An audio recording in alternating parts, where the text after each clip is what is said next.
एक बात मैं ज़रूर इसके साथ ऐड करूँगा, 370 टूटने के बाद मैंने एक देखा डोगरी जो जम्मू में एक चेंज आई वो डोगरी को लेके आई जी। वो चाहे नए बच्चे मैंने देखा जो डोगरी में गाने आए, डोगरी में मतलब इतना कुछ मैं देख रहा हूँ।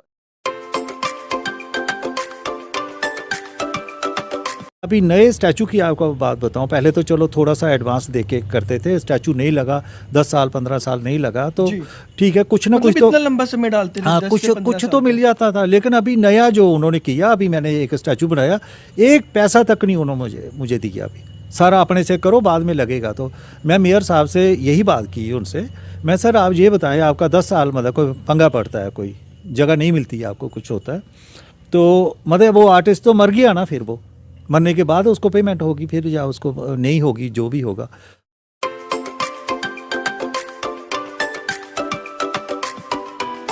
इसका एक पक्ष मतलब और भी है, सिर्फ मेरे लोगों को स्टैचू दिखते हैं।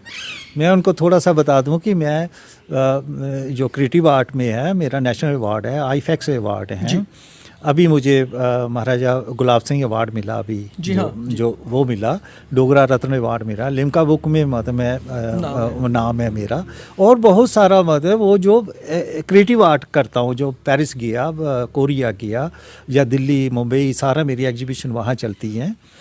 आज जिस शख्सियत से आपको मिलवाने जा रहे हैं, मुझे भी बहुत ज़्यादा खुशी हो रही है उनका इंटरव्यू करते हुए। रविंदर सिंह जम्वाल जी आज हमारे साथ हैं, जो कि प्रसिद्ध मूर्तिकार हैं। रविंदर जी, आपका बहुत बहुत स्वागत है। Thank you sir, thank you. Ravinder ji, काफ़ी लंबे समय से हम चाहते थे कि आपसे मुलाकात करें और फाइनली आज हम आपका इंटरव्यू करने आए हैं। बहुत खुशी हो रही है, बहुत गर्व हो रहा है मुझे कि आप जैसे कलाकार का इंटरव्यू मैं कर रहा हूँ, क्योंकि बहुत ज़्यादा योगदान है आपका हमारे डुग्गर सोसाइटी में। बहुत सारे लोग जम्मू में ऐसे हैं जिन्होंने डोगरी के लिए बहुत कुछ किया और अभी कंटिन्यूसली मतलब वो कर रहे हैं वो। तो मेरा जो मेरी कंट्रीब्यूशन है उसके लिए ये बोलूँगा कि सबसे पहले हमारे जितने भी डोगरा हमारे राजा जो थे, जनरल साहब थे, उनके स्टैचू बनाना या वो एक मुझे लगता है कि मेरे लिए वो एक प्राउड की बात है, गर्व की बात है कि मैं सभी हीरो जितने भी थे जम्मू के, उनको मैंने मतलब पूरी सिटी में डिस्प्ले कर दिया, इंस्टॉल कर दिया। तो ये एक कंट्रीब्यूशन हो सकती है।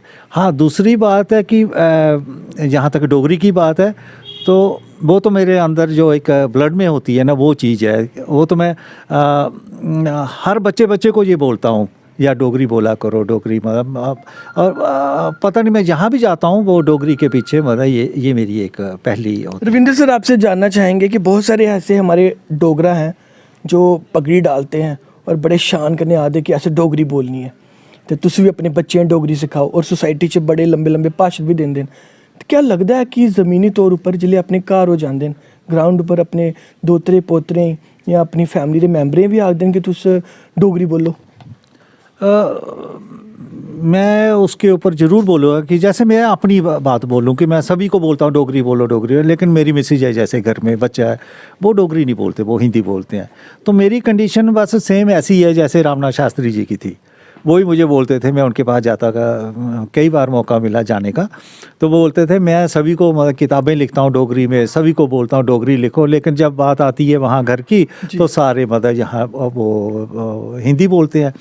तो ऐसी तो कहीं ना कहीं ये हम कह सकते हैं कि हर कोई चाहता है कि एक भगत सिंह हो, लेकिन साथ वाले घर पे हो, हमारे घर पे नहीं। बिल्कुल बिल्कुल 100% मतलब ये चीज़ तो है। ये तो अगर बोला गया तो ये कोई गलत नहीं है कि जो भी कोई करे वो दूसरा मतलब करे मेरे घर में मतलब ऐसा। फौजी भी अगर कोई जाए या जिसकी डेथ हो वो बगल वाले घर की हो या गाँव वाले का, मतलब अपने घर का सेफ रहे। ये तो है ही, एक आदमी की एक मेंटालिटी ऐसी है, सोच ही ऐसी है वो। लेकिन हमें डोगरी के लिए कुछ लोगों ने, जैसे आपने बोला कि लेक्चर मतलब, मैंने बहुत सारे ऐसे देखे लोग घरों में बैठ के वो हिंदी चल रही है, लेकिन बाहर जो जितने भी भाषण करेंगे वो सारा स्टेज के ऊपर मतलब डोगरी, लेकिन बस वहाँ से उतरे और उसके बाद मतलब उनका दूसरा रूप होता है। तो मैं कहता हूँ ये बात दिल से होनी चाहिए, दिल से आप मतलब सारे घर में भी डोगरी बोलो, लोगों को भी बोलो। एक बात मैं ज़रूर इसके साथ ऐड करूँगा, 370 टूटने के बाद मैंने एक देखा डोगरी जो जम्मू में एक चेंज आई, वो डोगरी को लेके आई।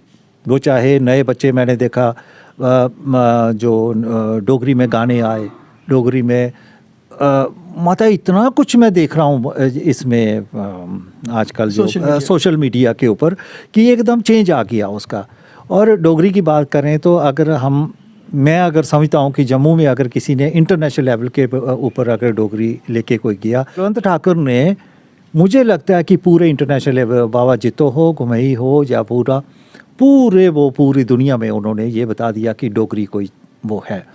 दूसरी बात मुझे ये लगता है कि अगर बाकी आप लोग देखें, अपनी भाषा से कोई नहीं वो करता कि हम पंजाबी हो, गुजराती हो, बंगाली हो, साउथ में आप चले जाएं, हर जगह मतलब प्राउड फील करते हैं अपनी भाषा बोलने में, डोगरी अपनी कोई भी भाषा होगी।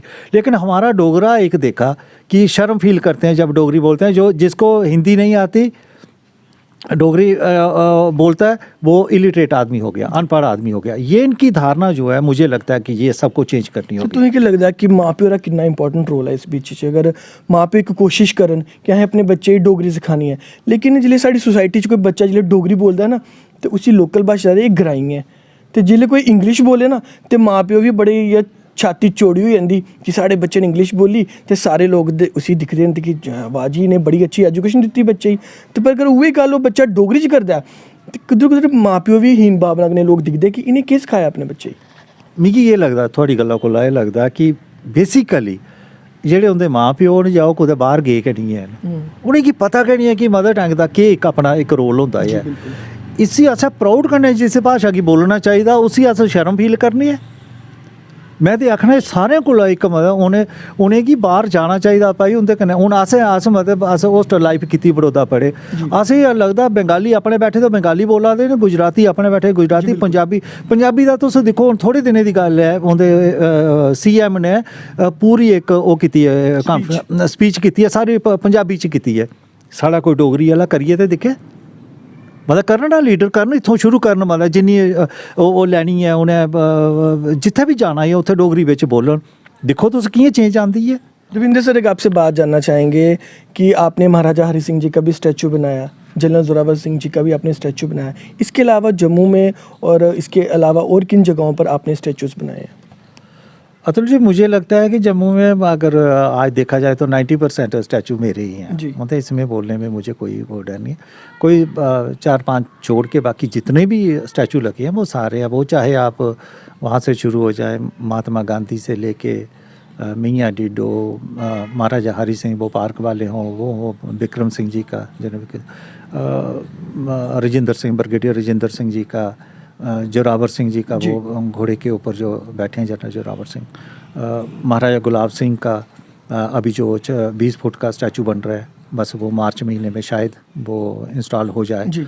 तो लगता है कि मैक्सिमम जितने भी स्टैचू हैं वो मेरे ही हैं जम्मू में। विंदर सर, एक बात और जानना चाहूँगा कि बहुत बार ऐसा हुआ आपके साथ कि डिपार्टमेंट ने आपको ऑर्डर्स तो दिए स्टैचू बनाने के लिए, पेमेंट में काफ़ी देरी कर दी हो, या फिर बहुत सारे आर्टिस्ट का ये कंप्लेन है कि डिपार्टमेंट उनसे काम तो करवाता है, लेकिन जब पेमेंट देने की बारी आती है तो कहीं ना कहीं उसमें डिले कर दिया जाता है और काफ़ी सालों तक उस पेमेंट को लटका भी दिया जाता है।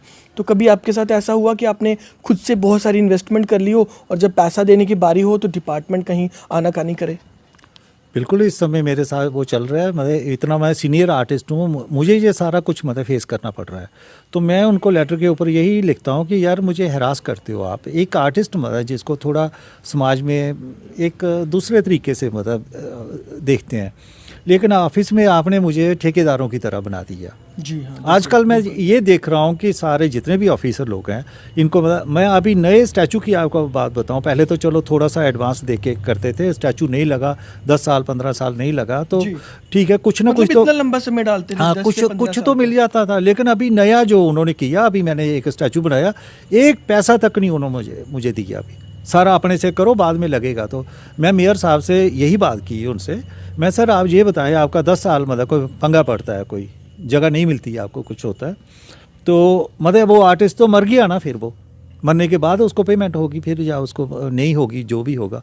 तो कहते नहीं जी कोई आर्टर नहीं। मैंने कहा आपने हमें ठेकेदारों का कॉन्ट्रैक्ट बना दिया ना एक। जी बिल्कुल, मतलब जस्ट लाइक पूरे जैसे वो पुली बनाते हैं, रोड बनाते हैं, वो आपने कोई थोड़ा सा भी फर्क नहीं रखा। अभी आर्टिस्ट की एक अलग थोड़ा सा होना चाहिए, पहचान होनी चाहिए। उनमें और हमारे में अब एक ही चीज़ हो गई। तो कहते हैं अब पीछे से ही ऐसा हो रहा है, हम क्या करें, मतलब ये सारा। तो उनका ये कहना था पूरा रविंद्र सर, एक बात और आपसे जानना चाहूँगा कि सबसे पहले आपको कौन सा असाइनमेंट मिला, कौन सा स्टैचू आपने जम्मू में और कश्मीर में कहाँ इंस्टॉल किया आपने सबसे पहला स्टैचू? सर उसके लिए तो ज़रूर मैं बोलूँगा कि जैसे मैं बड़ौदा से आया 89 में जी तो आर्मी वालों ने मुझे बुलाया, GOC थे यहाँ टोपी बंगला में। जी तो उस समय मुझे जनरल जोरावर सिंह जी का बस्ट पोर्ट्रेट मिला था, जो 4.5 फुट का। जी, क्या बात है। तो उसमें मेरी प्राउड वाली ये बात थी कि जैसे ही मैंने क्ले में उनके स्टूडियो में बनाया, मैं वहाँ सतवारी में उन्होंने मुझे कमरा दिया, मैंने वहाँ बनाया। तो उस समय 4 उसमें सिर्फ जनरल आए थे देखने के लिए, नगरोटा से, या मुझे नहीं पता, वहाँ एक तो वही के थे, दूसरे नगरोटा से, 3-4 आए थे। मतलब उस समय पूरा पता है कि हेलीकॉप्टर में आए वो, देखो ना। तो इतने खुश हो गए थे कि उन्होंने 1% ये, मतलब उनका ये नहीं था कि इनका बटन ही ठीक कर दो, इनका कोई वहाँ से गलती है जो। तो मेरे टीचर मेरे साथ थे, पद्मश्री, हूबहू जैसे जनरल मतलब वो सोच भी नहीं सकते थे, उनको। इतनी उनकी डायनामिक पर्सनालिटी ये बना देगा। हालांकि मैं उस समय छोटा ही था जब उस समय आया। तो मेरे साथ मेरे टीचर थे राजेंद्र टिक्कू, पद्मश्री जो हैं। तो रियली उस समय उन्होंने मेरे ऊपर बड़ा प्राउड फील किया कि मेरा स्टूडेंट है, तो इसने पहला स्टैचू बनाया और इतना अप्रिशिएट हुआ। तो वो जो अभी इस समय सुजमा जनरल जोरावर सिंह स्टेडियम में वहाँ पर लगा है। कोई संदेश आर्टिस्ट के लिए, जम्मू वासियों के लिए? देखिए, जम्मू वासियों के लिए बस यही है कि थोड़ा जो दुख होता है कि अपनी भाषा के लिए सिंसियर नहीं है, अपने कल्चर के लिए सिंसियर नहीं है, अपनी हेरिटेज के लिए सिंसियर नहीं है।